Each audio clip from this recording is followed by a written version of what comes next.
Hey guys, it's Miss Fletcher. I just wanted to go over a rhyming scheme with you because I don't know. I know you weren't in our class when we did it, and I know you did it last year with Miss McKellar. But I just wanted to go over it with you because it is going to be on the final.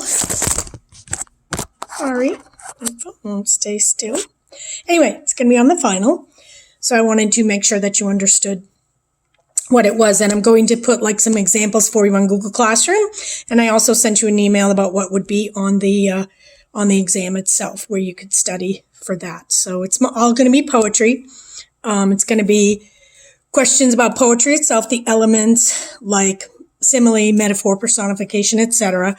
It'll be some questions from some of the poems that we read, such as The Wreck of the Hesperus, Incident in the Rose Garden, Sympathy. I can't remember some of the others, but they're on that email. And so it'll have questions from that, maybe 3 or 4 each. And then it will also have questions about poetry itself, like the 3 types of poetry, which are narrative, dramatic, and lyric or lyrical. And it will have some questions about each of those types of poems on the test as well. And there'll be true or false, but it'll be within the multiple choice. So like A would be true, B would be false type of thing. So there's 50 questions. Then you'll do 2 rhyming schemes, and those will be worth 25 points. And then you'll do a poem. You're going to be writing a poem, narrative or dramatic, about Julius Caesar, so I can kind of fit that in too. I didn't really want to put Julius Caesar on the test because I felt like it was kind of self-defeating since we took quite a few tests on it. So this is kind of the way I'm going to work that in. And it doesn't have to be fancy. It just needs to be a poem that, makes sense, if you will. Or it doesn't have to make sense because sometimes poetry doesn't make sense. But anyway, it needs to be a poem about Julius Caesar, dramatic or narrative. And I think it's going to be 6 stanzas rather, with 4 lines each. So 24 lines or something like that. So, yeah. Oh, my goodness, sorry. So, let me just tell you a little bit about rhyme scheme. I know that you know what that is, but it's just the specific scheming or rhyming in a poem. Like if you look at the end lines. Hang on. I'm sorry, guys. My phone doesn't want to cooperate today, and I have to have my computer to kind of look at, too, to make sure I'm telling you everything correctly. So let me see if I can get this to cooperate. Okay. So you're going to be looking at the ends of the lines of the poems because that's where you'll find the rhyme scheme. Okay. For instance, rhyming schemes are the specific patterns a poem follows at the end of each line. So for instance, if you had a poem like Mary had a little lamb whose fleece was white as snow, and everywhere that Mary went, the lamb was sure to go. Snow and go would rhyme, so they would get a letter of the alphabet and things like that. So I have a couple of poems here that I've also posted on Google Classroom. So I'll kind of show them to you. If you can see, I don't know if you can read it or not, but this is rhyme scheme, and I kind of put down here, how this follows. So I started with a very simple one, and this one reads, "The sky is very sunny, the children are very funny. Under the sun we sit, watching their skit." So, for instance, sunny would be, whatever word would rhyme with that, you'd give it an A. So sunny would have an A, funny would have an A. So the sky is very sunny, that would have an A rhyme scheme. The children are very funny. That would have an A rhyme scheme. Then you'd say, under the sun we sit. That would have a B rhyme scheme. And then watching their skit. That would also have a B rhyme scheme. So your rhyme scheme there would be AABB. So on your test, you're going to be writing out the letters.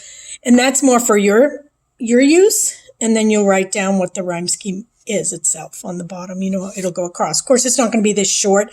This is just a simple one I wanted to start with in case you couldn't remember rhyming scheme from last year with Mrs. McKellar. We did go over it in class, but I don't think that I did a video for you. So, okay, and here's another one. This is like, say, number 2. This has a little bit of a different rhyming scheme. So this one reads, "The people along the sand all turn and look one way. They turn their backs on the land and look at the sea all day. So sand and land rhyme. So that would be an A rhyming scheme. Way and day both rhyme. So that would be a B rhyming scheme. So you would have your rhyming scheme here would be A, B, A, B, because you have sand and way. So those are two, they don't rhyme with each other. So you've got to give one letter, one another letter. And then you have land and day. So land and sand rhyme, way and day rhyme. So that's how that's going to look. Okay, so it'll be a A-B rhyming scheme. Okay, so not too bad. You should be able to figure that out. And then the last one, I just did a little bit more with it. These poems don't have any titles, so, they're just for practicing the rhyming scheme. So this one is a little bit different. Hang on one second. Let me just write down the rhyming scheme here. All right, so I have to write it on the top because this went all the way to the bottom of the paper.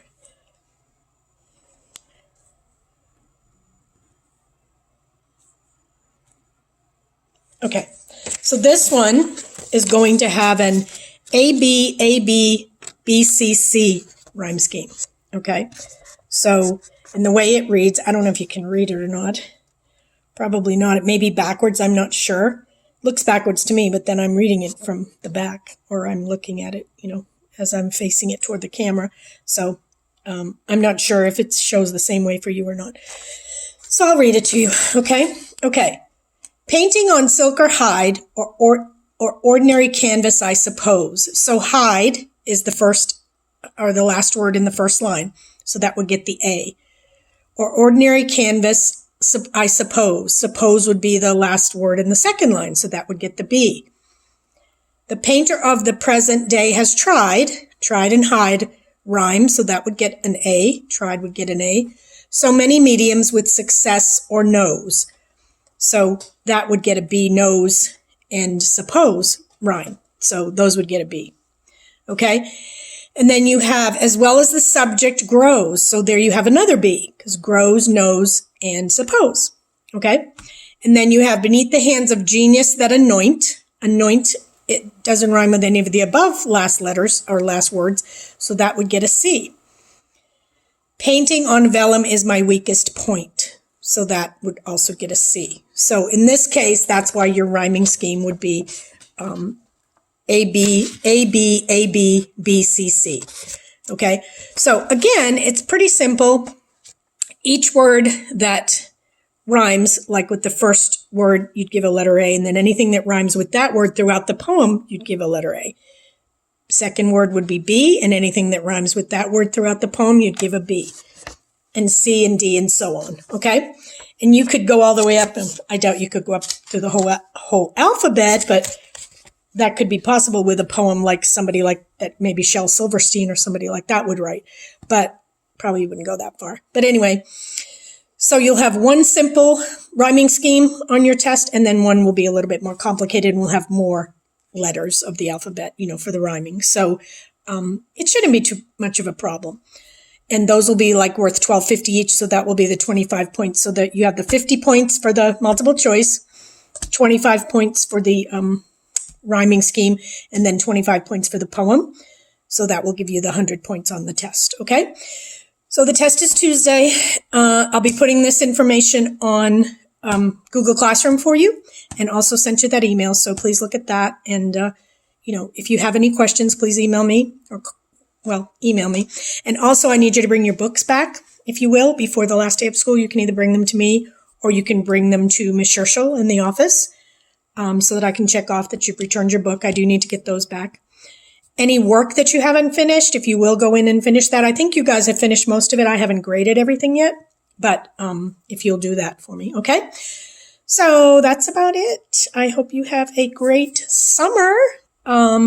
It was good having you in class, even if it was online. And of course, I enjoyed having you last year. So I wish you a great summer and a great junior year. And I guess that's it. So good luck on the test. Okay. Bye.